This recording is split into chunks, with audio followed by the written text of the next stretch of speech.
किसी गांव में एक बूढ़ी औरत रहती थी। उसका पति बहुत जमीन जायदाद छोड़कर मरा था। उसका एक बेटा था जिसकी एक किराने की दुकान थी जो बहुत अच्छी चलती थी। इस वजह से उनके पास दौलत बहुत थी और घर में किसी चीज की कमी ना थी। लेकिन वो बूढ़ी औरत थी बहुत कंजूस।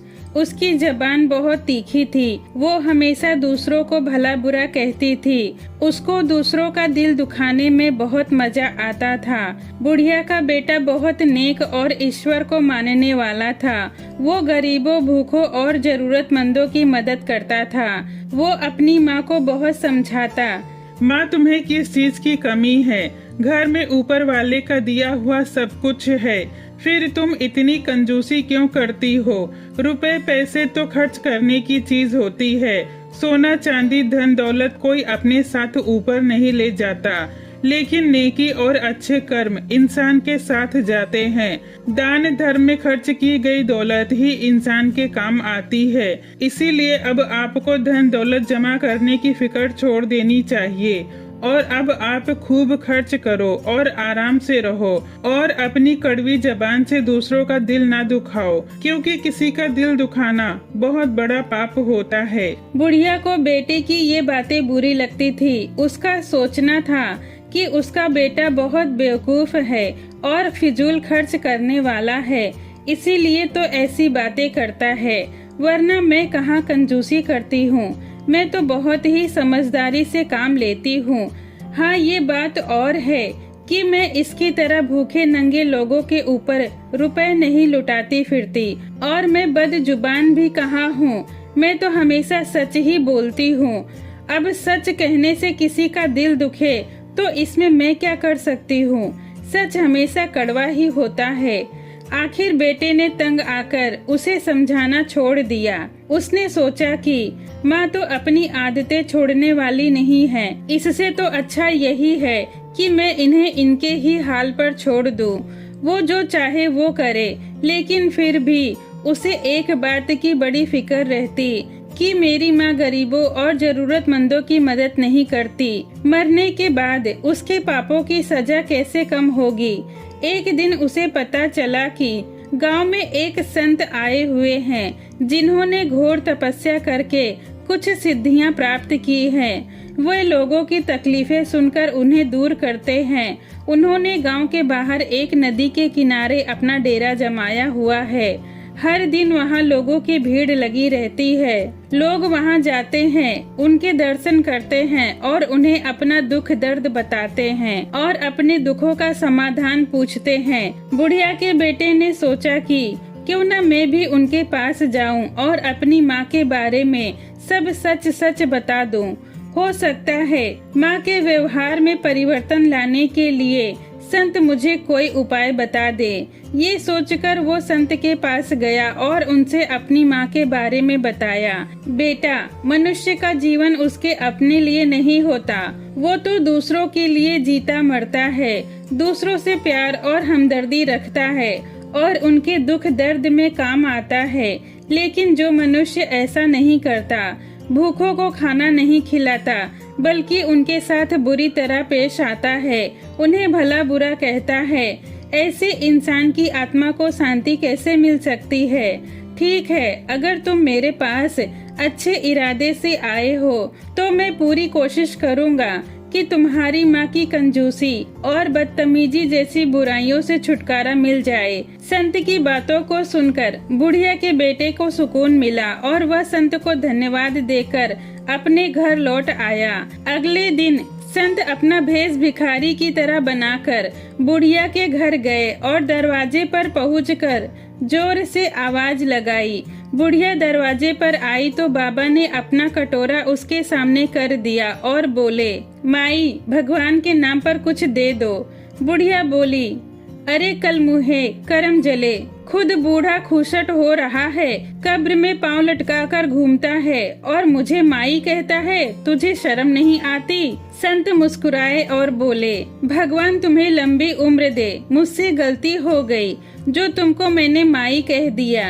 वाकई तुम तो मुझसे छोटी हो, अब मुझे माफ करो और अपना दिल साफ करो।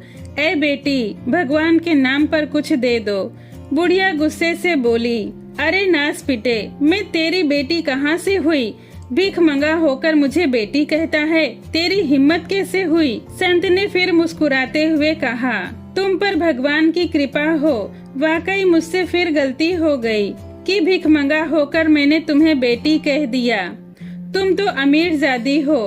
अच्छा, अब मुझे माफ करो और अपना दिल साफ करो। ए स्वर्ग की महारानी, भगवान के नाम पर मुझे कुछ दे दो। बुढ़िया फिर भड़क गई और पैर पटकते हुए बोली, खैरात खोर, खुसट बुढ़े, नमक हराम, तेरे मुंह में खाक। तुझे मैं स्वर्ग की औरत लगती हूँ? क्या मैं मर गई हूँ? संत ने घबराकर कहा, अरे नहीं, भगवान न करे, मेरा मतलब ये नहीं था। मुझे फिर माफ करो। भगवान तुम्हारा भला करे, तुम्हारी उम्र लंबी हो।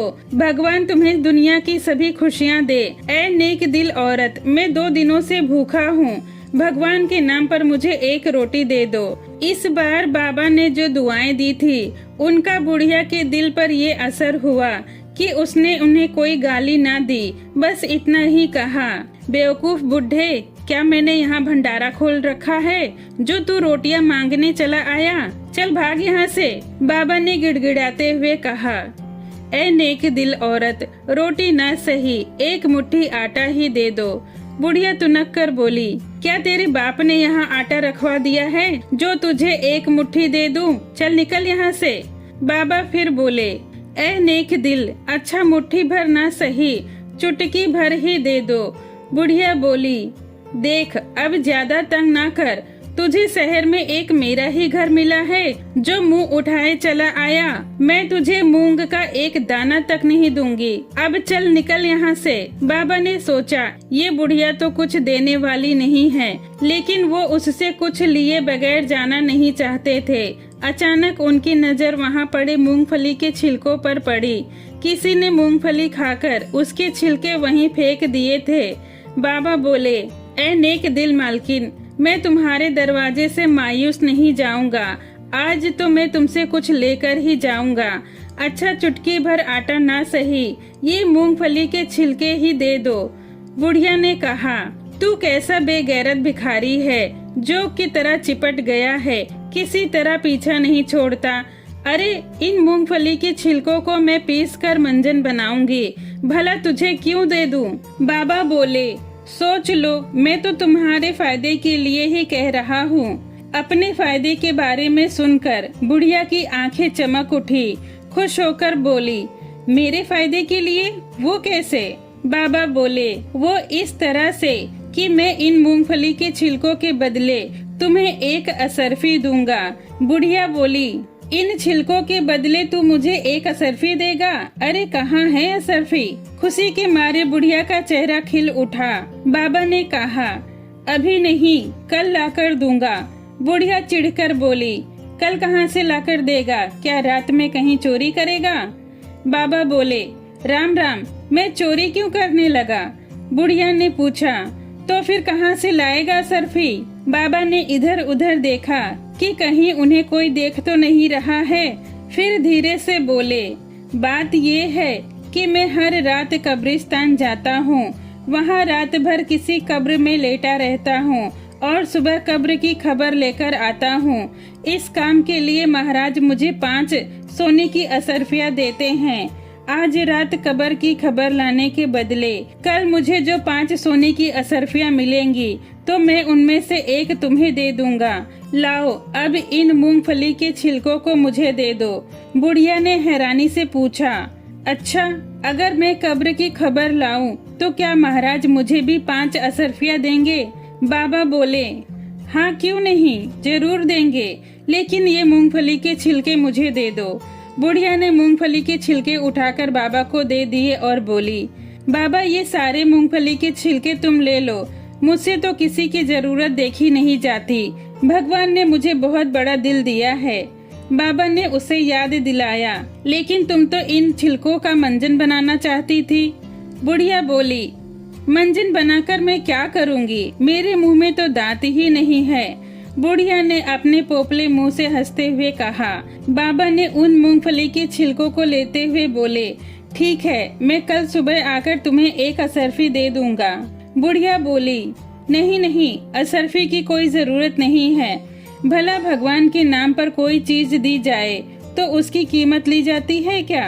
बस तुम तो इतना ही करना कि आज रात कब्रिस्तान मत जाना और महाराज से कह देना कि तुम्हारे बदले कब्र की खबर मैं ले आऊंगी। बाबा ने उसकी बात मान ली और उसे दुआएं देता हुआ वहां से चला गया। बुढ़िया के दिल में लड्डू फूट रहे थे। कहते हैं कि कंजूस इंसान लालची भी होता है। उस बुढ़िया के दिल में भी लालच ने घर कर लिया। वो सोचने लगी कि भिखारी के बदले हर रोज रात को वो खुद किसी कब्र में जाकर लेट जाएगी और दूसरी सुबह महाराज को कब्र की खबर सुनाकर 5 सोने की असरफियां इनाम पाएगी। जब रात हुई तो बुढ़िया दौड़ी दौड़ी कब्रिस्तान पहुंची और एक टूटी हुई कब्र में जाकर लेट गई। वो इंतजार करने लगी कि कब्र में फरिश्ते आएंगे और उसे खबर सुनाएंगे। इसी तरह लेटे लेटे उसे बहुत रात हो गई, लेकिन कोई न आया। थोड़ी देर के बाद जंगली जानवरों की डरावनी आवाजें आने लगी। अब तो बुढ़िया को डर लगने लगा, लेकिन 5 असरफियां पाने के लालच में कब्र में वो लेटी रही। इस तरह आधी रात हो गई। बुढ़िया को नींद आने लगी। उसने अपने दिल में सोचा कि अगर मैं सो गई तो फिर महाराज को कब्र की खबर ना दे सकूंगी और मुझे असरफियां भी नहीं मिलेंगी। किसी तरह नींद भगाने की कोशिश करनी चाहिए। बस फिर क्या था, वो नींद भगाने की कोशिश में लग गई। वक्त गुजरता गया। रात के आखिरी पहर में अचानक जोर की आवाज हुई, जैसे कहीं बिजली कड़की हो। बुढ़िया ने देखा कि कब्र का एक हिस्सा रोशन हो गया। उस रोशनी में अचानक एक आदमी प्रकट हुआ। वो आदमी बहुत भयानक दिख रहा था। उसको देखते ही बुढ़िया को डर लगने लगा। वो आदमी उसकी तरफ बढ़ते हुए गरजदार आवाज में बोला, कंजूस बुढ़िया, आफत की पुड़िया, तूने कंजूसी और लालच के फेर में पड़कर कभी किसी के साथ भलाई नहीं की, कभी किसी की मदद नहीं की, बल्कि तू अपनी कड़वी जबान से लोगों के दिल दुखाती रही है। इसके बदले अब तुझे हमेशा कब्र की यातना सहन करनी पड़ेगी। ये कहकर उन्होंने अपने कंधे से एक झोली उतारी और उसे उल्टा कर दिया। झोली में से सांप और बिच्छू नीचे गिर पड़े और रेंगते हुए बुढ़िया की तरफ बढ़ने लगे। अब तो बुढ़िया बहुत घबरा गई। उसने डर कर एक चीख मारी। उस पर उस भयानक आदमी ने एक जोरदार ठहाका लगाया और बोला, जैसी करनी वैसी भरनी। अगर तूने किसी के साथ भलाई की होती तो वो नेकी तेरे काम आती। ये कहकर वो गायब हो गया। उसके छोड़े हुए सांप और बिच्छू अब बुढ़िया के बहुत करीब आ चुके थे। बुढ़िया डर के मारे थर-थर कांपने लगी और रोते हुए चिल्लाने लगी, बचाओ बचाओ, भगवान के लिए मुझे बचाओ। तभी कब्र में फिर से रोशनी हुई और उस रोशनी में से एक खूबसूरत शख्स आया। इतना खूबसूरत कि बस देखते ही रह जाओ। उसके नूरानी चेहरे पर सफेद दाढ़ी थी। रोशन चेहरे वाले ने बहुत ही मीठी आवाज में बुढ़िया से कहा, डरो नहीं, ये सांप और बिच्छू तुम्हारा कुछ नहीं बिगाड़ सकते। तुमने अपनी पूरी जिंदगी में सिर्फ एक ही दान किया है, आज वही दान तुम्हारे काम आएगा। ये कहकर उसने अपने कंधे पर लटकी हुई झोली में हाथ डाला और उसमें से कोई चीज निकालकर बुढ़िया की तरफ फेंक दिया और खुद गायब हो गया। बुढ़िया ने देखा ये तो वही मूंगफली के छिलके थे जो उसने अपने दरवाजे पर आए हुए भिखारी को दिया था। सांप बिच्छू अपने फन फैलाए और डंक उठाए उस बुढ़िया के बिल्कुल पास आ गए। बुढ़िया डर के मारे फिर कांपने लगी और रोने चिल्लाने लगी। सांप और बिच्छुओं ने जैसे ही बुढ़िया को काटना और डंक मारना चाहा, वो मूंगफली के छिलके उड़ते हुए उनके मुंह पर आकर चिपक गए। पूरी रात उन सांप बिच्छुओं ने अपने मुंह पर लगे हुए मूंगफली के छिलके को हटाने की कोशिश करते रहे, लेकिन वे छिलके ना हटे। इस तरह सुबह हो गई। बुढ़िया का बेटा अपनी माँ को ढूंढता हुआ जब कब्रिस्तान में पहुँचा तो उसने देखा उसकी माँ एक टूटी हुई कब्र में है। उसकी आंखें लाल हो गई हैं, चेहरा पीला पड़ चुका है और बहुत कमजोर नजर आ रही है, जैसे बरसों से बीमार हो। बेटे ने अपनी माँ को इस हाल में देखा तो रोने लगा। उसने अपनी माँ को कब्र से निकाला और अपने घर ले आया। थोड़े दिनों के बाद बुढ़िया बिल्कुल ठीक हो गई। अब तो जैसे उसकी जिंदगी ही बदल चुकी थी। उसने कंजूसी की आदत छोड़ दी और पहले जैसी लालची भी न रही। कभी कोई जरूरतमंद या भिखारी उसके दरवाजे पर आ जाता तो उसे खाली हाथ वापस न लौटाती। अब वह पहले जैसी बदजुबान भी न थी और जब तक जिंदा रही सबके साथ प्यार मोहब्बत से रही और धर्म कर्म करती रही। तो दोस्तों, आपको ये कहानी कैसी लगी कमेंट में ज़रूर बताएं। वीडियो पसंद आई हो तो लाइक करें। ऐसी ही कहानियों के लिए मेरे चैनल को सब्सक्राइब करें। ये वीडियो देखने के लिए आपका धन्यवाद।